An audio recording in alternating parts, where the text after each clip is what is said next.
ईश्वर ने ये दुनिया बनाई है या किसी और ने?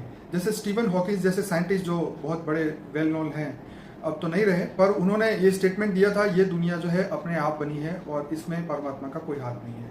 आप बताइए। देखो, हॉकिंस जैसे बहुत बड़े बड़े कई वैज्ञानिक है धरती पर जी। ये थोड़ा बड़ा था, नाम हो गया उसका, बड़ा हो गया, मगर इससे भी बड़े बड़े साइंटिस्ट धरती पर हैं। तो सभी मेजॉरिटी जो वैज्ञानिक है, साइंटिस्ट है, मेजॉरिटी 90% वो नास्तिक होते हैं।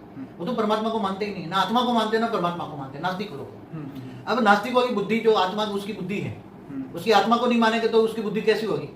वो तो इंस्पिरेशन देकर सूक्ष्म जगत वाली आत्माएं इनके द्वारा काम करा रही है, इन्वेंशन करा रही है। ठीक है। तो इन्होंने बोला कि ये यूनिवर्स जो है वो एक गॉड पार्टिकल ढूंढ रहे हैं ना वो, तो गॉड पार्टिकल जैसा एक छोटा सा पार्टिकल, एक कण है, रेत का एक कण है, तो रेत का कण जितना एक पावर था, उसमें एक पावर में विस्फोट हुआ जिसको बिग बैंग थियरी कहते हैं, और बिग बैंग थियरी से यूनिवर्स बना।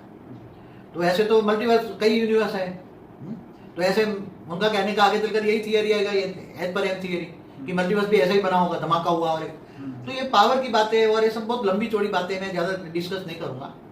उसके लिए मैंने, क्योंकि देखो सच्ची बातें तो आत्मस्वरूप वाला योगी ही बता सकता है। ठीक है। क्योंकि क्या ये सभी, देखो यूनिवर्स कैसे बना, मल्टीवर्स कैसे बना, गैलेक्सी कैसे बनी, सोलर सिस्टम कैसे बनी, धरती कैसे बनी, ये ब्रह्मांड कैसे चलता है, ये सब शिव महाशिव परमशिव क्या है, ये सब धरती प्रलय कल्प प्रलय महाकल्प प्रलय क्यों होते रहते हैं, मतलब ये बेहद का ज्ञान का तो एक आत्मस्वरूप में स्थित प्रज्ञ योगी ही बता सकता है, कोई वैज्ञानिक नहीं बता सकता।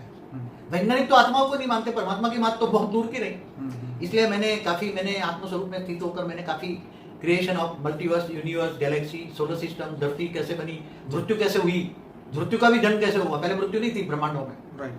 तो ये सब मैंने बहुत विस्तार से बताया हुआ है, मैंने अपनी दिव्य दृष्टि से जो देखा है वो सब वीडियो में बताया हुआ। और अब भविष्य में भी क्या होगा, पूरा मल्टीवर्स परिवर्तन कैसे होगा, महापरिवर्तन होगा। अब बेहद का, विश्व का रचयिता ऑलमाइटी अथॉरिटी खुद कैसे काम कर रहा है, कैसे काम करेगा, वो सब मेरी कई वीडियो में बताया, बहुत काफी वीडियो है।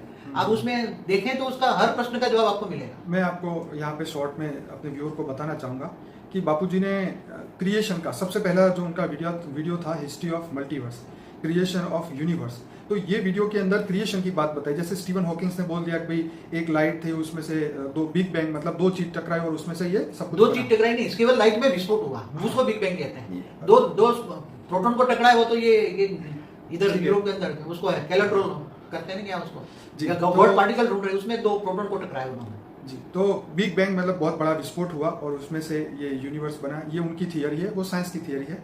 और बापूजी ने जो आध्यात्मिक मतलब स्पिरिचुअल पे दिव्य दृष्टि के हिसाब से जो ज्ञान बताया, वो हिस्ट्री ऑफ यूनिवर्स